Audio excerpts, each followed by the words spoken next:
hands-on experience in war on top of the technological advancement they already have. And 80% of the Alpha Prime's output has been taken for years. So the people of Alpha Prime are already weak, hungry, uneducated with respect to the people of Earth, and can't afford defense systems and protective equipment for themselves as such. Hence, in the net of it, they're bad soldiers and vulnerable targets with respect to the soldiers of Earth. And why this weakness will amount to pursuit failing, right? Earth can wait out a war of attrition much better in a case of independence pursuit between Earth and Alpha Prime. When does a rebellion do? When you fail and give up, right? Earth won't. Earth will simply vote. They're well off and can wait out a war. They also want to make a point and show that the other colonies not to mess with them, right? Earth would simply won't surrender their attempts. Colony will die and starve and give up earlier, which will most likely be the case with Alpha Prime, right? Instantly, when the rebellion starts between Alpha Prime and Earth, Earth will just cut any connection they used to provide the colony with any infrastructure because of the fact that Earth simply has 1000x or magnitudes of technological advancement than Alpha Prime. What is to say they can control the switch, right? Thirdly, inside the colony itself, people will be split in their views as to whether they should go on the defensive or on the offensive as to how they should exactly pursue independence. So these people from the colony itself will have factions from within, enemies from within, and Earth will just use some divide and rule strategy or will weaponize themselves against them, right? So what are the impacts and harms of a failed attempt as such, given that these reasons would fall on citizens of Alpha Prime? People from Earth have invested significant amount of resources in this exploration to Alpha Prime in the first place, and it is a significant disadvantage for people of Earth to give complete autonomy to citizens of Alpha Prime, which would simply mean that the investment they have made so far would be useless. That is to say, people from Earth will no longer be able to reap that 80% of economic output as they were doing earlier, right? In which case, they'll only see people from Alpha Prime as more of a threat to the return on investment and decrease the rights they gave to them in the first place on the event of a rebellion as such. Hence, what will actually happen is that in order to protect the return on investment that they have made so far, people from Earth will just treat citizens of Alpha Prime as more of a research subjects and won't consider them as fellow human beings anymore, because in front of the return on investment and the decades of efforts and resources that people from Earth have put into, they just feel like nothing, right? So in the gist of it, you as a citizen of Alpha Prime don't only lose some the extent of autonomy you had so far. You as Alpha Prime citizen is not going to be treated better than a research product or a machinery to create return on investment.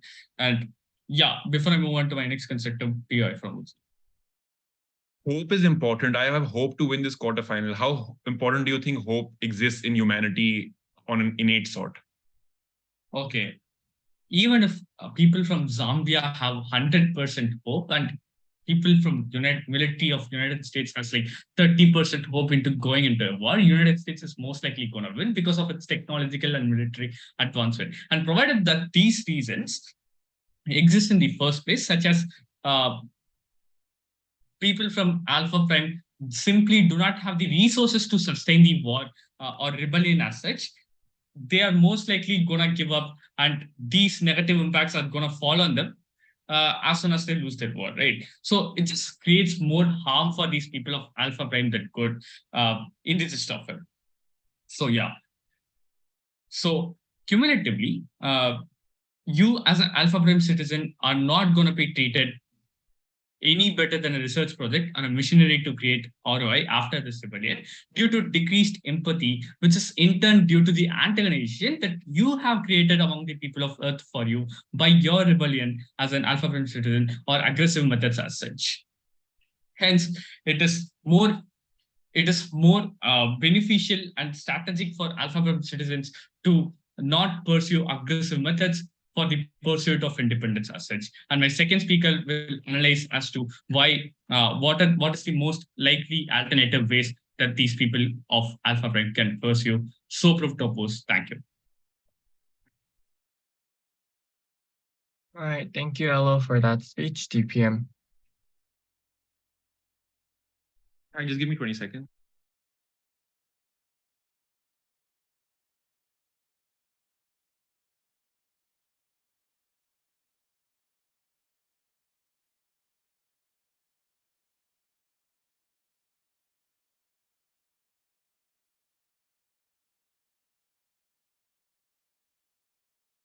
Hi, can someone confirm if I'm perfectly visible as well as audible? Yeah, You're visible.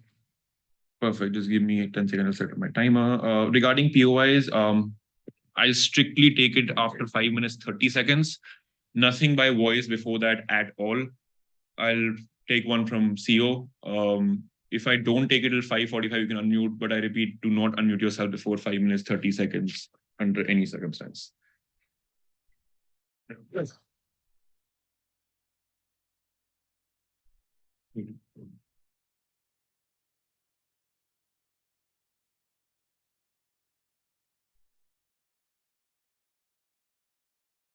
Starting my speech in 3,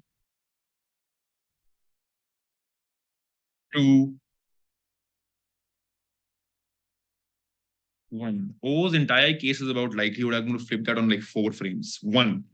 Supporting aggressive pursuit of what this is debated necessarily about stems from the fact that there exists lack of hope and any extent of autonomous control of these people in today's world, which means that this debate stems from the idea that these people have nothing to look forward to in life today. They have no hope today. They have no extension of their individuality today. They have no autonomous control over anything they leave, not even their own fucking breath today, which means the extension of their autonomy and the way they can do that literally stems from the aggressive pursuit that they can do today, which means what is most important in this debate is for them to channelize this lack of hope into something in which they can have some sort of hope, which means more than likelihood panel. I think the initial step to have this aggressive pursuit is probably what can unionize these people into one, like thinking of this as one common enemy and fighting against them, which means more importantly, panel, this debate is necessarily about the starting point of this debate and what is the best reaction for that. At no point in time does opposition tell you what the alternate world looks like, which means if I don't unionize myself as a movement today, I continue to suffer. We think we give more repercussion and we give more bargaining power, or we give more power to these colonizers to literally screw us up in multiple more ways in the coming years, because the ego that they can sustain today and the power complex that we've given them as colonizers for hundreds of years is going to channelize further and further and get much worse in the coming years to come unless we do something about it in today's world. I'm also going to flip likelihood in terms of how it's actually going to lead to better likelihood in terms of bargaining power. This is the second extension I'm going to provide to you right now.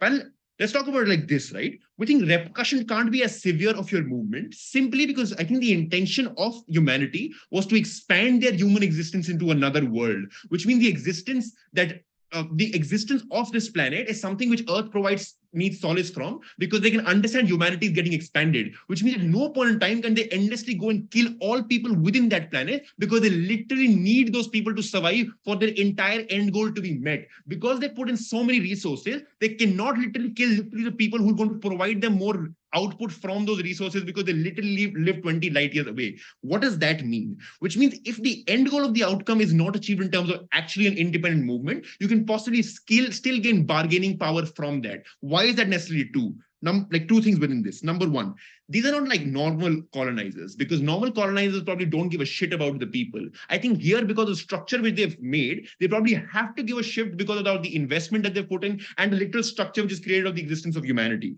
But number 2, and this is where it gets funny, because O says we can let these colonies starve, right? If you do that, your own premise of getting return on investment is literally compromised, which means at no point in time can you actually do that. Which means one large simple thing, we think the bargaining power that you gain probably with the end outcome of this movement is something which is still going to exist, which means there can be possible ease on restriction, which means there can be possible more autonomous control on you. We think the likelihood of that is something we don't necessarily need to prove to the fullest of extent, but if this debate does get to likelihood that it's something going to happen in CO as well, we think we have sufficient amount of analysis to prove to you, but even if you don't have an independent movement at the end of it, the amount of bargaining power which you gain by the idea of protest, because of the value that the colonizers gain from you as a colony, is still going to be something which is a net benefit by this unionization in and of itself. Number 2, on unionization itself, why is bargaining power likely to happen if this debate does go down that lane? We think, well, it's important to note that unionization happens on a discrete level, which means For me to protest against something, I don't need to be as severe as literally going out in the first day and literally killing 100 people there. As a sign of protest, I can probably start by talking to people around me. That's literally how social movements have always operated. I think that's literally how they are going to operate, which means at no point in time can opposition tell you that any form of unionization of any sort between humanity is not going to happen. We think the ability to see a common enemy is something which is going to be established, which means at the end of it, there is going to be hope in these people's life because they can unite as one mask against this one common enemy and have some hope in life. Which brings me to my second thing in this debate. What is hope and why is that the end all for all human existence or all existence in and of itself?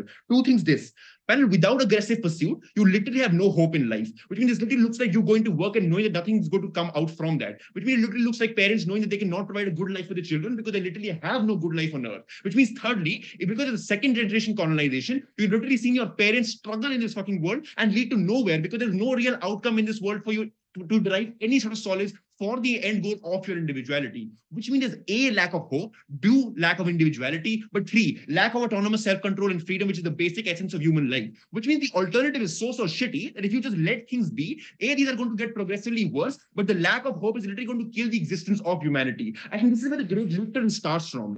At that point of time, if you're able to channelize that into base like unionization and translate that into even some hope, at the end, if the worst case is giving people fake solace and hope, we're okay to take that because the degree of impact we're able to create within these people's lives, insofar as we're able to give them a channel to go and like stem this sort of hope into something which is viable for them to literally see that there might be light at the end of the tunnel, is something which is going to be more impactful for these people rather than to live a mundane life in this like particular stream that they have currently taken and literally struggle within that till the end of humanity. We think the weighing is pretty simple. The weighing relies less on likelihood, but probably more on the degree of impact you're able to create by literally the first step you take by giving them this hope in and of itself. But secondly, I'm going to like get to this before I take a POI from CU. They say the impact of a failed movement is literally going to look like people on Earth are going to hate you. Two responses to this. One, they anyways don't give a goddamn shit about you. They're like 20 light years away. The normal people on Earth probably give no shit about you. There's going to be the last top management of this colonization which give a slightest shit about you, which means there's no solace that you're going to get from literally your colonizers feeling sympathy for you. When as an Indian, when the British go and sympathize with me when they're colonizing me, that gives me nothing. The only way I derive hope is when I fight against them for 50, 60 years,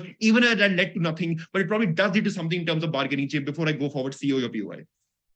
I'm pretty sure there's a difference between just pursuit and aggressive pursuit. Could you tell us and characterize the distinction between those two things? Perfect. Get into that. The weighing is simple. I'm going to explain to you why aggressive push is the tipping point within this debate. I don't think you can get bargaining power by just pursuing slight protest. I think when Aayuushi tells you there's going to be starting off with peaceful protest, I think it's the baseline for unionization, which means even for an aggressive pursuit, you're probably going to start from that. You're going to start by collectivizing all people individually and get into their heads in terms of what the real idea is. Two, I'm going to defend our worst case, right? We think the worst case is you're having an aggressive pursuit against these people in terms of literally going on roads, protesting in mass numbers all across, visualizing and telling why the colonizers are so shitty on their face. We think even that, what becomes important in this aggressive pursuit is the possible retaliation, which cannot be that bad. Which means at the end of it, the chances of bargaining power still exists, panel, because the little reason why these colonizers have created you in the first place. Insofar that reason exists, we think bargaining chip is something you can always get, even with the most aggressive push in and of itself. The last swing in the debate, which wins us over, is the current impact on individuals is more important than any repercussions you might face. Why? Because the necessity of this still exists in today's world. But secondly, the likelihood of the impact we're able to create in this sort of hope, because it never existed beforehand, is still going to be more sure than any sort of repercussions you might face tomorrow. Which means the most proximate thing in this debate right now is the value we're able to provide these individuals, even if there are only 100 individuals at worst who can survive a sort of independent movement, the value still exists, which means the success of likelihood in this sort of analysis is going to precede anything which opposition is going to tell you in terms of likelihood within this debate. Never been prouder to oppose.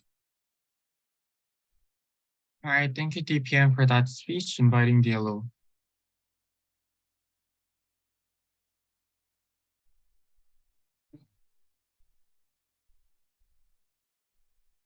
No?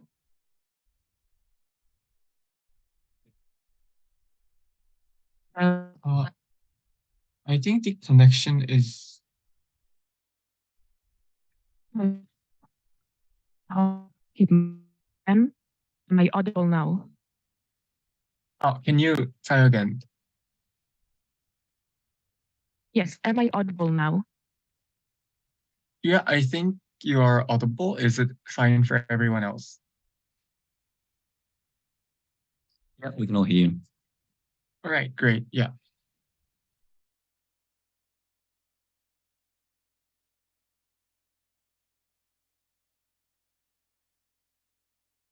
Oh, I think they got disconnected. Okay.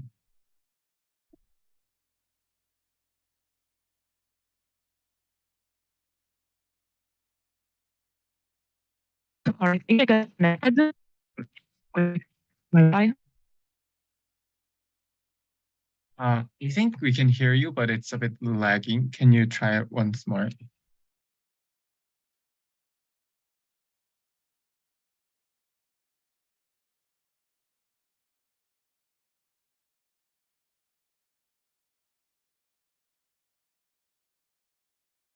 And move to a different room. Is that okay? Yeah, I think now it's fine. Now it's fine? Yeah, it's fine. It's good. Okay. Please do stop me if at any point during my speech I stop being clearly audible, because I will not know otherwise. Hold on. Okay. Starting my speech in 3, 2, 1. I'm going to do two parts to this speech. Firstly, I'm going to knock the principle out of this debate, show why this debate should only be judged on pragmatics. Then I'm going to show why under pragmatics, there are 3 paths to victory from up. We win all of them, and government has to win all of them to win the debate. Even one of them would be enough for us. What are the 3 paths on pragmatics? Note, 1, the rebellion attempt has to succeed. If it fails, they accrue nothing of their benefits and only make things actively worse. 2, even if the rebellion attempts succeed, they need to show that the aftermath of it would be preferable to the status quo to win on pragmatics. Even if they successfully rebel, but stay so poor and worse off than they were before, they are making things actively worse off. Thirdly, they have to weigh up against all possible alternatives. Even if the rebellion is successful and yields better outcomes, if there is an alternative that would yield the same degree of success or more, but would have significantly less harms involved, then they still lose on outcomes. So they have to win all 3 of these questions in order to win pragmatics. For us, it's enough to win one. But first, let's take out the principle, because I think this is the only way they try to bypass it. Few things. Firstly, I want to observe that their reasons for the principle are not actually analysis. What they say is you have no hope right now, and therefore you have a justification to rebel even if it fails. I want to observe a few things. 1, justification is not the same as moral obligation. Justification just means that they would be justified in doing this. This cannot win against pragmatical active harms. This is just a mitigatory claim. 2, I would observe that their reasons for why it would be justified anyway are still pragmatic ones. They say because currently you live as slaves. If you will stay slaves and even become more enslaved because more of your liberties will be taken after the rebellion is failing, because the home planet wants to give you a message to never try something like this again, and also give a message to potential future colonies to never try something like this again, then again, by their own analysis, it becomes worse. So their own analysis of justification is purely reliant on pragmatics. But few other reasons why justification cannot win this debate. Firstly, we think that they are actually morally unjustified in pursuing a failed rebellion because note, not everyone, not every single citizen in the colony supports this rebellion, right? Even if they will have a resurrection, many people would probably oppose it. People whose children die in the rebellion, people who feel like things just get worse. This means that there are innocent people who are going to get harmed, and not all of them opted in and agreed to this happening on their behalf. Hence, they don't have justification on our side. Lastly, I want to observe that it is bullshit and asserted that these people have nothing today. We think that there are 3 reasons at least to believe that even if they are very much exploited, they have very much to live for and a lot of hope. 1, 20% of 1,000 years into the future technology can be great fucking life. This is not status quo. This does not mean absolute poverty. Imagine a world where technology is so advanced that we can have so much more production per hour of work. Probably these people can afford to work not many hours and still have massive, great production. So probably they have quite leisure life, even if it's only 20% of their products. Secondly, we think that the colonialists want the people to be satisfied and not rebel, especially if they already know there's a growing rebellion movement. So they will not harm them too much and will not abuse them. And secondly, they want them to be productive because they want to maintain more of the 80% of their production. So they want them to be satisfied, not sleep deprived, not hungry, and so on, healthy. Lastly, we think that even people who are very poor have very much to live for and a lot of hope. Look, even if you don't have a lot of freedom, even if you are very poor, you still have your day-to-day pursuits. You still care about your own individual goals. Think of the times of COVID where all of us got stuck in home and our liberties were very much harmed. And a lot of us didn't know when it will end and we felt hopeless. We still had a lot to live for. We had our love life. We had our religion. We had our family. There is plenty of hope even without success. Let's talk about failure. I want to make three observations. Firstly, entirety of Vishwa's analysis on why they are likely to fail, unanswered. Secondly, this is not the equivalent of maybe the intuition government wants, the Russia-Ukraine war. This is much worse power asymmetry. Because imagine it 1,000 years into the future. Back 1,000 years in the past, a gap between a strong military and a weak military would be the difference between a sword and between arrows. Today, it's the difference between a missile and nuke. In 1,000 years, it will be much, much worse. There's absolutely no way they can win this war. Secondly, this is a second generation, meaning that when they got occupied 2 generations ago, they were stronger because they still didn't get weakened by the fact of being occupied, having 80% of their resources stolen and so on, and they still lost. The chances of them winning now are even slimmer. But even if you don't buy that they will lose, let me show you why even if they win the rebellion, things will become worse off in the aftermath. One, they will have massive destruction of basic infrastructure, people who died, people who are starving. And note, Earth is able to shut down the shelters on a lot of their goods and supplies because Earth had full control on their political system for so long. So it's very easy for them to take down any basic infrastructure or democratic structure that they had. Secondly, Earth would want them to be extra suffering for the impact and potential messaging on future colonies as well, so no one tries this shit again. Before I move on, I'll take closing. Hello. Why was the country of Australia given independence by the British? I don't give a single fuck about Australia, I'm sorry. I just really think it is a false equivalence for all of the reasons that we already gave, like not same power asymmetry, yada, yada, yada. But okay, I guess what you're meaning is these colonists are also part of Earth. Nothing about the info slide says this. Like we think that the Earth's first colony are probably already inhabited planet. Awesome, let's move on. Okay, thirdly, we think that there's going to be a power vacuum after this. Note, nothing tells us that all of the rebels believe the same thing. It's a full planet. They probably have different religions, different ethnicities, different beliefs. So they will have infights, ongoing war, disagreements on who will come to rule. Lastly, we think that Earth is likely to try and gain a puppet leader, meaning that even if they gain independence, they might become something that is the equivalent of Belarus to Russia today. Earth will find among the infight someone who they can bribe and keep in close control in order to maintain them as effectively slaves but not feel as slaves. Lastly, let's briefly talk about alternatives. One, just wait it out. The rebellion is much likelier to succeed in the future after Earth colonizes more colonies, hence spreading the resources thin and giving them more allies in the fight. But secondly, a non-violent rebellion would just be much more successful. If the Earth relies on you for 80% of your resources, just make a strike. Don't give them resources. Don't go to work. For all those reasons, oppose. All right, I think the yellow for that speech, inviting member of Gov.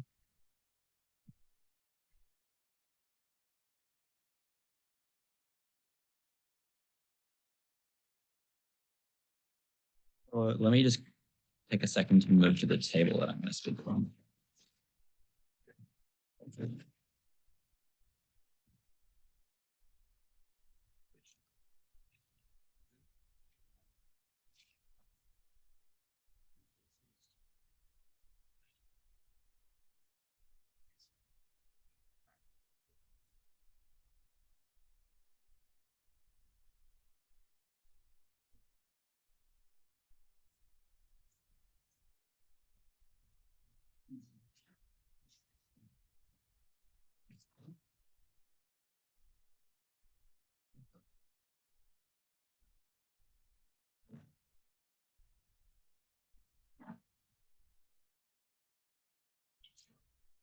I'm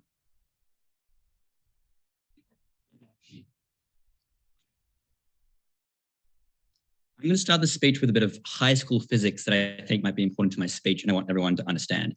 Light takes 1 year to travel from a single light year.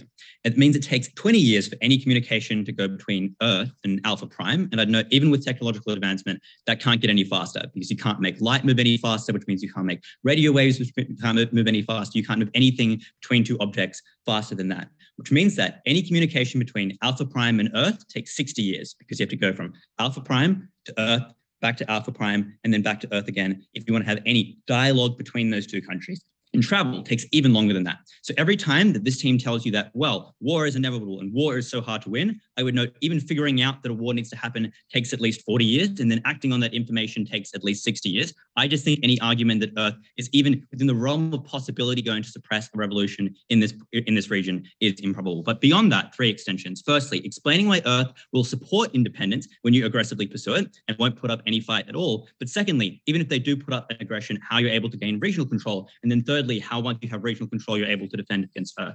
Firstly, then, on explaining why Earth is likely to support you. And I think this is the biggest thing that opening government misses, because it is untrue that just because there is wealth to be tapped, that a country or region is always willing to subjugate and colonize another. And I would note that the contention here that we're likely to hear from opposition bench as well. They started doing the resource extraction in the first place. So clearly this country or Earth in this world has a level of immorality or is willing to do things that are immoral and evil for its own benefit. I would note a couple of reasons why we think this current situation is distinct from the situation in which this colonist dynamic was set up. That's firstly, because we don't think it's likely that this planet had any native people on it when it began. Hadar says, well, it's likely Earth's colony has native inhabitants on it, but I would note the info slide only mentions that there are Earth colonists who are on this planet. I don't think it's likely, therefore, that in this particular region there happens to be a native people that exist there. But secondly, I would note that the first generation of people that moved there, people are likely to be unsympathetic towards in terms of resource extraction. And the reason for that is simple. It's because at the point where they chose to become colonists that traveled from Earth towards Alpha Prime, they opted in or consented to that resource extraction arrangement, which means that people are unlikely to have been sympathetic in the past. What then is the distinction now that we think elicits large amounts of sympathy from this people? It's because now that the second generation has reached maturity, that is a people that has not consented to this level of resource extraction, that is experiencing visceral suffering, that by no fault of their own, purely by virtue of the place that they happen in the lottery of birth, is experiencing large amounts of suffering. What then do we think this is analogous to on Earth? I think it is far more analogous to Australia than what Hadar gives it credit for. And the reason for that is because Australia is exactly what this planet was. It was a country that was on the other side of the Earth, which it took many, many months to get to, which took months and months for information to travel between. And importantly, it was also a country that had largely colonists that looked exactly like people in Britain. And I would note there was the same level of power asymmetry between Britain and Australia. Australia had no military. Britain did. It easily could have taken over Australia if it chose to, but there just was not the public support to engage in that kind of resource extraction from a country, despite the fact that Australia was resource wealthy. We think people are sympathetic. People look beyond the mere factor of wealth, and people are likely to actually support the independence movement of this country when it is aggressively pursued, and are likely to give some level of a level of independence to this country at the point where it requests it. And that's what opening government supports. But secondly, we would know even if people don't automatically have sympathy for this region, we think pursuing war has huge trade-offs that Earth is unlikely to want to do. The one that opening government misses is that the cost here of war is insanely massive. And they might contend on opposition bench that, well, the cost of losing this colony is extremely large. But the problem with this is none of that wealth is ever likely to be seen within the lifetime of a voter on Earth, because actually preventing this rebellion, or even hearing about this rebellion, as I flagged in my introduction, takes 40 years. And then it takes many years beyond that to actually engage in that process of war. And then to restart that level of trade and actually get that trade going back again from Earth likely takes many, many more years in the future, which means there just is not voter support to engage in the huge present cost of war when you are unlikely to ever see the resource benefits of that. But thirdly, I would note that Earth actually stands a huge amount to gain from having a large galactic trading partner with independence. That is because it's able to do a lot more with a region that is productive and independent and self-sufficient. If this Alpha Prime is able to get its independence, it can use its own resources to grow its own economy, which makes it a stronger regional trading partner that Earth is able to engage with and continue to get resources out of. I would note that countries like Britain are still able to get resources out of their former colonies, even at the point where they have given that colony independence. So it's untrue that Earth is trading off a huge amount in order to give this colony independence. I think that supersedes everything in opening government, because it explains why they're and everything in opening opposition. position because it explains why even if you couldn't win the war, there just wouldn't be a war in the first place because people are sympathetic towards Earth and look beyond resources. But even if all they did care about was resources, they have a huge amount to gain from giving Earth independence and stand a huge amount to lose by engaging in war. I take a POI in that, closing opposition if they have one. Nothing?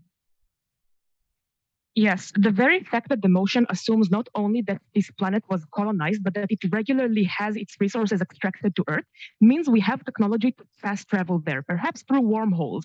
You assert that technology today will stay the same in 1,000 years. This debate is probably more sci-fi than this.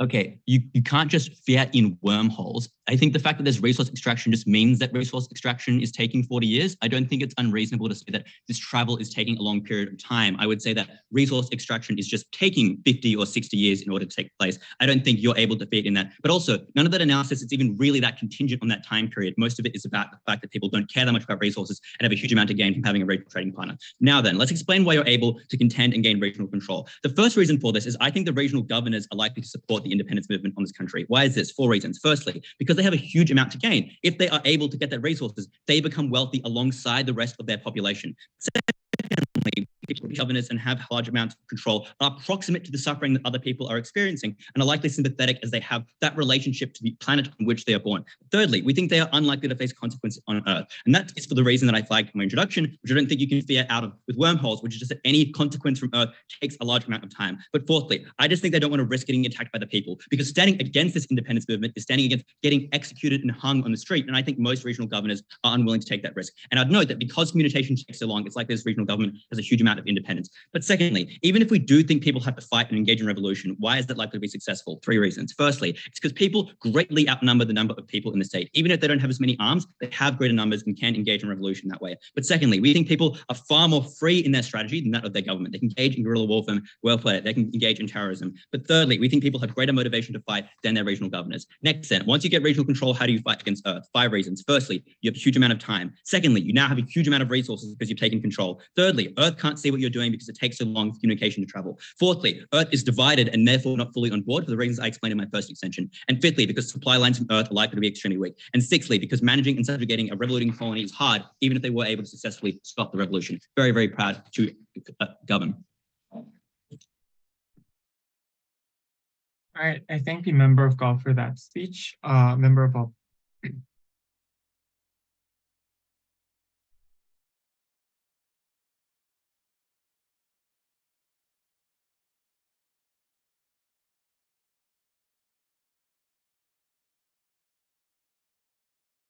Hello, starting in 30.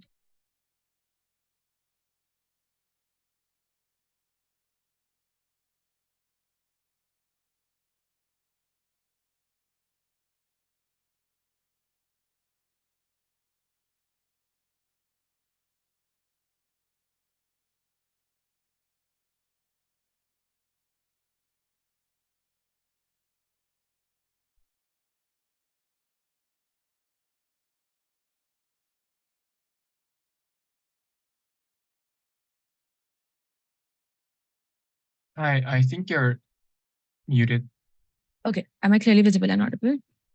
Yeah, you're visible and audible. Okay, for PISL, I'll take one from opening government and I'll ask one myself. Please unmute. And yeah, that's it. Just setting my timer and starting my speech.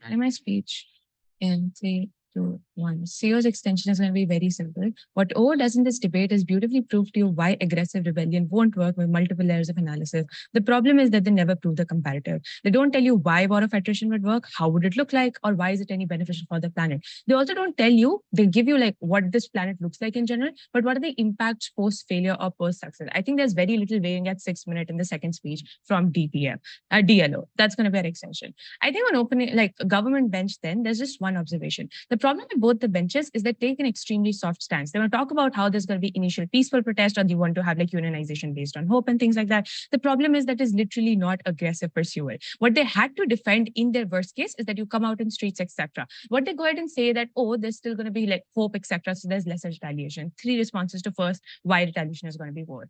Firstly, you've seen these struggles work on Earth at larger level because of various colonization like events historically existing, which means you have precedent of success, which means you're even more scared to see any sort of like rebellion working like within these areas. The second thing to say is that generally you need to assume that there's tech advancement in the first place, which means there's a certain degree of replaceability that the people living within this colony offer, which means things like AI, etc., already exist, right? I'm unsure as to why these people become super important to them. The third thing that I say then is that it's literally 3023, which means in the world, the population has grown to about 20 to 30 billion Earth, which means you really, really need resources. This planet is now indispensable to you because you take 80% of its resources. You're probably fueling in all of the missing resources on Earth by it, which means this planet is extremely indispensable. At a point of time, you see that you're losing out this planet, you're likely to retaliate. This is the kind of urgency. Please don't unmute yourself, right? Which means retaliation happens. What is our comparative, and why do we feel retaliation is less on that? I think there are alternative methods. O tells you what they are. This probably looks like slowly digression, which means colonization look like absolute political, like an economic and cultural dependence, which means you have absolute cutoff of political system. You do not conceptualize what like democracy looks like, what working in legislation looks like, and things like that, because you're literally working subsidiary to them at lower positions, right? So you cannot conceptualize an independent state at large. What you probably can do see is a certain degree of expectation that like government bench wants to mobilize upon. When you talk about alternative modes, it looks like better, like it looks like on ground level guerrilla warfare, making underground like a smaller level of community political parties which spread messages and mobilization on local level. But also notice that it is peaceful agitation and asking for more rights, right? Which means at a point of time you probably fight and ask for things like some seats in legislation or some participation in executive, which means you want to make smaller concessions. You don't want to absolutely turn off like Earth's political system. You still want to concede to like following its legislation, but you're asking for like some degree of autonomy. Why is Earth likely to concede to that? A, you're not directly challenging Earth's like sort of like Earth's control within this, which means Earth is still able to derive resources. But at the same time, you have some participation, which means you're able to conceptualize how political system works, or you're able to gauge a better idea of it, right? Insofar you don't directly challenge, there's going to be less retaliation. Let's do weighing on why attrition works better. Firstly, you're better able to manage your resources better. This place literally exists in poverty, considering 80% of its resources go to Earth, which means large-scale mobilization that like government bench wants to talk on is literally not possible, right? Because it does not have the number of resources. But secondly, you want to minimize casualties, right? For you to have far more opt-in, you probably want to not cause a lot of damage. And this also like sort of breaks OG's principle,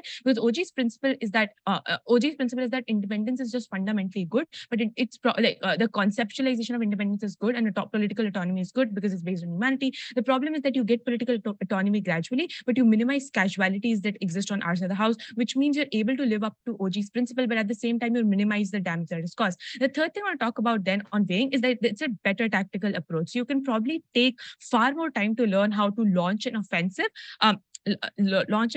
Probably able to understand the tactics used by Earthlings in the very first place. Notice how strong the Earthlings are. So they already have a competitive edge on you, which means war of attrition gives you better cushion period to understand it. Fourthly, attrition takes time, which means you're able to create a certain degree of counter narrative, which means on ground level, on local level, you're able to change public opinion. You're able to gain some degree of like international, interplanetary support, considering there's advancement, etc. Which means you're able to have people empathize with you more. Lastly, there's literally going to be 60-year time taken of communication, means 60 years of time taken for communication, at least like by the physics CG does on their own, which means you can exhaust the opponents to a larger degree. But notice panel, even beyond why war of attrition is likely going to succeed, there is second extension of why being gradual is important. And this is where I want to engage with the best case of government bench, is that you gain freedom, you become a political unit. Notice the context within which this debate takes place, right? there is larger degree of urgency within this debate, which means most of your resources are taken away, you're impoverished. Firstly, you need complex economic systems. Why? Because there is limited resources. For you to establish any political or like governance within, you need to know how to better use these limited resources to your fullest advantage. Insofar you cannot conceptualize even the bare minimum, like existing in communities and things like that. I'm unsure as to how do you conceptualize uses of these resources, which means once the legislation from earth goes away, you literally left like hanging. The second thing to say is for you to learn how governance works, you need to learn cycles and patterns, which means at a point of time you fail, you're able to learn better. Thirdly, want to conceptualize political system, what suits your context more, for which you need some political participation. On our side of the house, when earthlings give you some legislative support, you're able to observe how parliament work, etc. Opening government quick. Gandhi was an aggressive believer of independence. His actions were not violence. We literally co-opt your comparative of peaceful protest because aggressive push does not mean violent.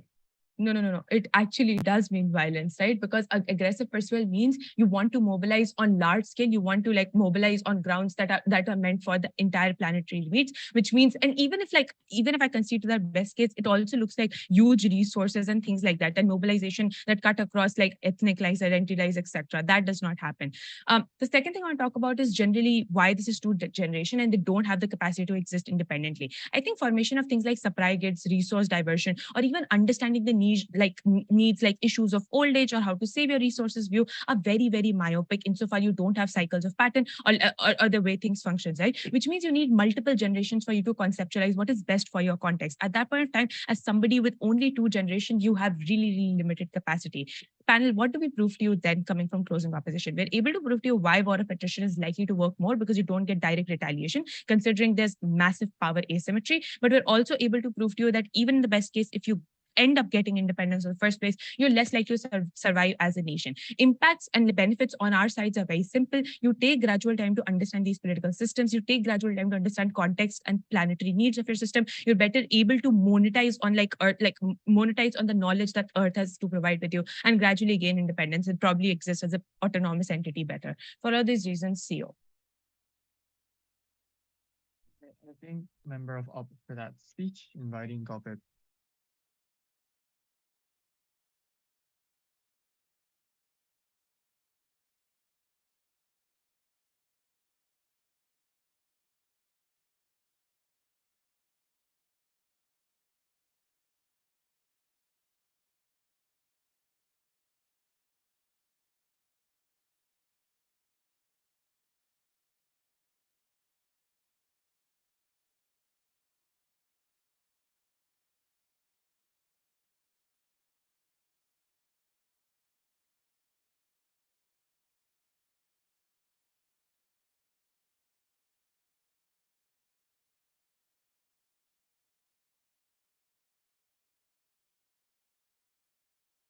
Hi, am I audible? Yes, you're audible. Cool. I'll take POI as I'm out loud. Just turn on your camera or just unmute yourself. Starting my speech in 3, 2. 3 parts of the speech. How do we get over each team? Firstly, on OO, the first and major push is that this rebellion is going to be unsuccessful. The first set of reasons they give why is because Earth has better technology, they have more experience in war, etc. First response is that this is overcome by our extension. That is to say that the fact that Earth is likely to support this means that this war never manifests in the first place. OO has one implicit contention with this. They try to explain that these people in the colony won't be seen as human. The problem here, though, is that we explain that that they will be, firstly, because of empathy demonstrated by humans in vastly different circumstances. Secondly, because of the way that humans view colonialism, the way that has the capacity to travel through time. Note Charlie's POI about Australia, but then also because that the first people that moved over to the colony were seen as consenting to it, whereas second generation people are seen as victims to it. You're likely to have a lot of empathy from Earth. The second response is that the people on this planet have resources. They said they don't have access to, they don't have access to resources because they send it back to Earth. Obviously, the first step in the resistance is stopping sending those resources back to Earth, at which point you have a lot. The final thing here is that the third thing here is that you have a lot of time to do this. That is because we explain, even if technology is the best physics allows, you have 40 years before Earth can do anything, likely much longer because travel at the speed of light requires infinite energy and relativistic momentum means that. Their response is to say there are wormholes. Obviously, they could not fiat that wormholes exist. And based on OO's like own characteristic of this debate by probabilistic measures, I don't think that it is likely that they do. Fourth response, though, is that they have the same knowledge of technology, and because of time, they have symmetric ability to match it. The final thing here is that we explained there is limited capital on Earth for this war. That is for a lot of reasons. Firstly, because of the time that it takes to see the benefit and the cost of the war immediately up front. The info slide tells us that Earth functions as a democracy, which means that people do not want this expense of war with this colony, especially when it's likely unpopular because they support it. Even if you don't believe that, though, because they will not see the benefit of it within their lifetime. That means it is very unlikely that Earth resists this. But also because we explained second generation people are more sympathetic for the reasons we've explained before. Thirdly, because the government is scared to support something so horrific when they have their electoral mandate. But even if you believe none of that, there are people that can strike no matter what. And at the point at which you believe, the Earth believes no matter what they do, they can continue to strike and not send them resources, it serves them far better to have an intergalactic trading partner rather than having slaves that do not do anything for them, even if you believe nothing before that. The next thing that OO gives us is that Earth restricts the ability of the military to develop. I think this is silly because Earth obviously can't get there in time to do it. They have decades. I'll take a POI from OO later. If OO meant the representatives of Earth will be able to suppress this movement, I think the response here is to explain that they have a very limited incentive to in the face of a rebellion. That is because there is likely far more workers than there are of these people, and it will take many, many years for Earth to get there and to support them or reward them for making any effort. We think they likely also face some of the problems of poverty that the colony does, and for that reason, you're unlikely to have them be able to not be overthrown. But even if they could, I'll explain to you that there would be fewer of them, and so could be overpowered easily by the protest. Next thing here that OO gives us is that the colony is divided as to how to do this. Note firstly that GovBench has yet to define what this aggressive pursuit looks like, and they never give a single reason why people underneath that movement, like disagreeing with it, would affect the plan of action at all. But also just that we think that this is the best plan of action and therefore will be liked because firstly, you stop sending resources to have an immediate improving quality of life before Earth can do anything, just after you overthrow the people there with you. But secondly, because you have you build a military and you have decades to do this, the harm never exists in the first instance. OO's second broad push is that the aftermath is worse.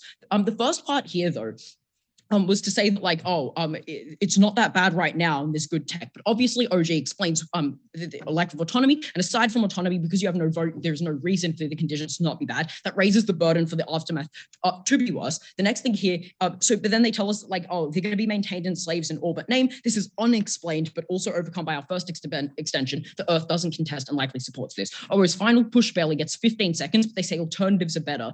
They did not identify one alternative or explain how it's better. It sounds a lot like our aggressive protest anyway. On to CO then. I think CO back to losing horse when their extension was primarily impacting how bad failure would be when CG clearly overcomes that and explains why this is likely to be extremely successful. But anyway, how does CO respond to our extension that Earth accepts? They tell us that Earth is dependent on these resources. There are two things here. Firstly, just because Earth takes 80% of this colony's resources, that does not mean that 80% of Earth's resources are coming from this colony. We show you that Earth is likely fine without them, but we show you they still have access to those resources through trade. That is enough to do it. Yeah, I'll take a POI from OO.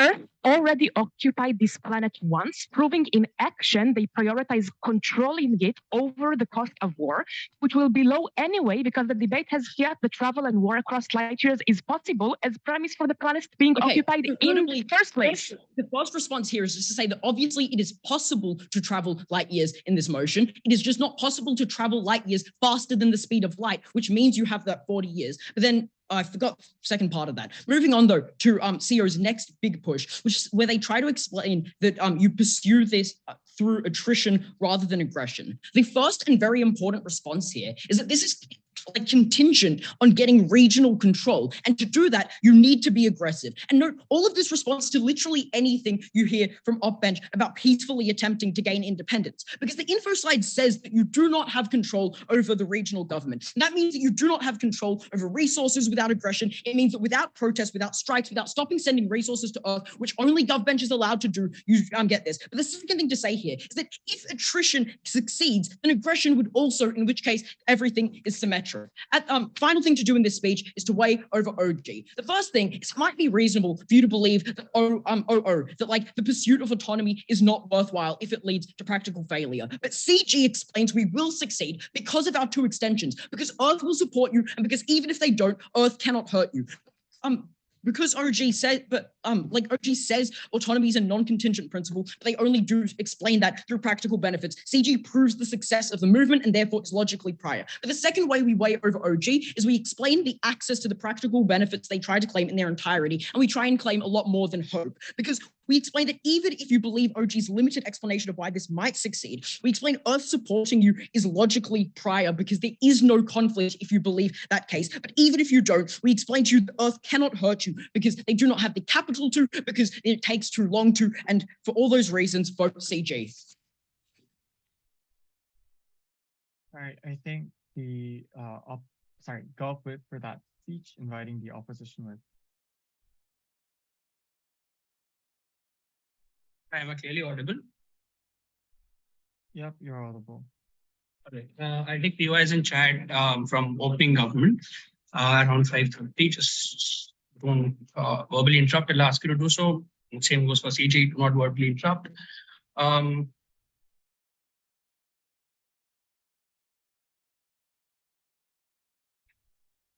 right, cool. Starting in 3, 2,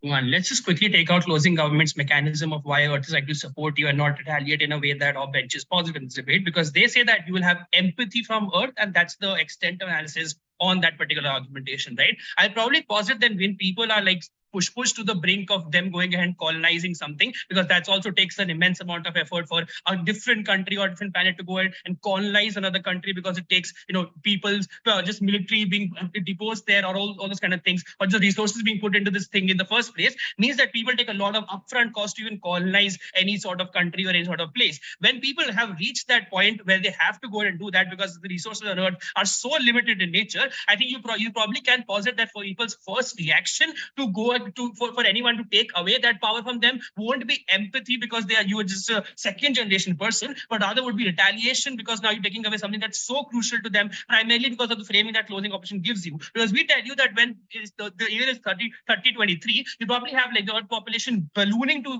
over 30 and 40 million people. This means the resource cuts become so massive that you have to take 80% resources from another planet altogether just to sustain Earth in the first place. At that point, people are more protectionist about their resources. So the reaction that they'll have to these kind of like aggressive movements is likely to be retaliatory in nature and not empathetic in nature. I'm pretty sure closing government is just assertive in that regard. I'm just going to give you a very quick intuition pump. Like even if you have like hundreds of generations of animals, I don't think human beings ever cared about before cutting down forests to build their own homes, because they care about the resources more than they care about the life of some other entity or someone else apart from themselves, because they're inherently selfish when it comes to self-preservation instincts that are imbibed in every human being innately, right? So I don't think the reaction is going to be empathetic, but rather going to be retaliatory. That nets out opening opposition's claim of why you're likely to have a failure of this particular aggressive pursuit. But I just want to posit, this is something that you have to agree in debate land, right? Both come benches never tell us what is aggressive movement looks like, because they're like, hey, we can just like do underground stuff. We can just talk in secret circles and get away with it. I don't think they can possibly go ahead and do that, because in order for gov benches to scale their impact to the way that they fulfill opening government's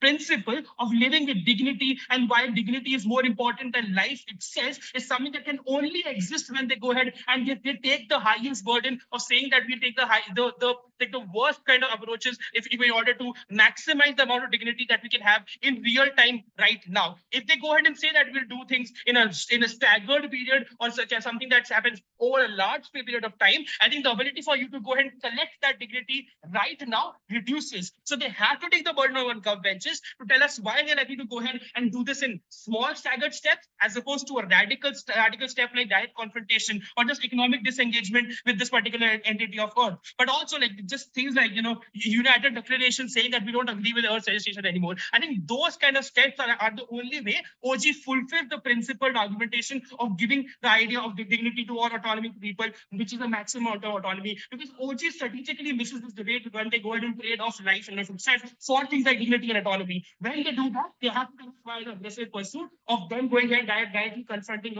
or just going for economic disengagement, or just like legislative disengagement is something that will go ahead and scale that particular impact or principle on opening government. So I don't think they can do. They have taken the right burden insofar as it comes to characterization. I think OG principles just fall because of opening opposition, and we'll just beat opening opposition on the idea of why we have like a better comparative on our side of the house. Because opening oppositions like DLO spends like 5 seconds in the last in the dying second of the speech and explaining that you can just have like a smaller way of going about this, right? We tell you that the war of attrition, they never tell us what the war of attrition looks like. We tell you the war of attrition looks like you having better resource management in terms of you trying to save certain critical resources that can help you prolong the kind of confrontation that you have. Secondly, it looks like you're spreading misinformation you about the kind of earthlings and all those kind of things. Thirdly, it looks like mobilizations by political parties or just political units within your own community, right? But lastly, when it comes to things like guerrilla warfare, I think that's generally better. The reason why war of attrition is the better is the comparative, and why that is likely to win over aggressive pursuit that both governments deposit is like multiple reasons that we give you on Member, but I'm going to rehash them very quickly. And I agree with closing government's framing, right? It probably takes 60 years for you to even like start this particular war, primarily because theory of relativity, that's how it works, right? If you have something with mass, if it reaches the speed of light, you probably need infinite energy, and you don't have infinite resources, so you probably can't fiat wormholes on opposition benches. I'm pretty sure that opening opposition's PR doesn't make sense anyway, right? So what you have on our side of the house is that you'll take 60 years to even get the war in the first place. The reason why war of attrition is better because of multiple reasons. Firstly, you have better energy resource management on our side of the house because you don't go ahead and show all your cards at once. But secondly, you can minimize the kind of casualties. Since you had only 2 generations, that means you don't have a lot of manpower through multiple generations, right? You just have 2 generations. So you probably don't have to, you want to increase the number of manpower that you have. That means when you minimize casualties because you prolong the war effort and itself, you can probably connect more people, but also minimize the people's like loss of faith within the movement in of itself. Thirdly, attrition takes time, so you probably can create that time can be used to create a counter narrative to get like support which is international. This also co-ops the idea of closing government because they say we want to create empathy that only exists when you give people the amount of time to go ahead and listen to your problems in the first place. That exists only and only if you don't go ahead and directly take the resources that are just pulling from them, right? But also 60 years, that means that you also exhaust the opponent to an extent because you also chip away on the resources that they have, so they have a better propensity to even come to a negotiating table because now something that's so sacred to them, the resources are being tapped away slowly and steadily, and that means you probably can go ahead and co-opt opening government's benefit also of being into the negotiating table. Who would I go on, OG? Sure. Aggressive pursuit means sustained and strategic pursuit. It does not mean violence, which means that we can still have peaceful, not underground movements. Okay, You just thought that movements are violent. All right. If you say that it's peaceful, you had to tell us why it's different from just pursuit. But even if that's not true, I'm not entirely sure why just peaceful is going to give you the same kind of benefits that we talk about in our side of the house. You never do the comparative analysis of what war or attrition could look like, because if your framing is what, this debate probably doesn't even exist, right, on both sides of the house. So what we have on our side of the house is you can also adapt to things like changing conditions of war. So 60 is a pretty long time for you to go ahead and even adapt any change. Right? That means war front changes. The kind of the dynamicism, the environments change within people, within economic system, the social political systems. I think that can be tapped into a better like you can have better customization towards the kind of a dynamicism of this environment if you prolong the war effort through things like war of attrition. But lastly, 60 is a lot of time to build more manpower. That's just literally most intuitive claim that we can do on our side of the house. The second claim that we take over opening opposition, because one, we defend the comparative. Second, we tell you that even if you like do not have the reason why this wouldn't work on gov benches is just the idea of you not having enough manpower to build economic capacity in a meaningful manner. So even if you go ahead and succeed on gov benches, you probably cannot meaningfully enforce things like economic mobility and political system creation, because that requires multiple generations, and 2 generations are nearly not enough. For all those reasons, CEO. All right, thank you everyone for that debate. That concludes this round. Yeah, you can leave the breakout room so judges can deliberate. Thank you. Thank you. Thanks.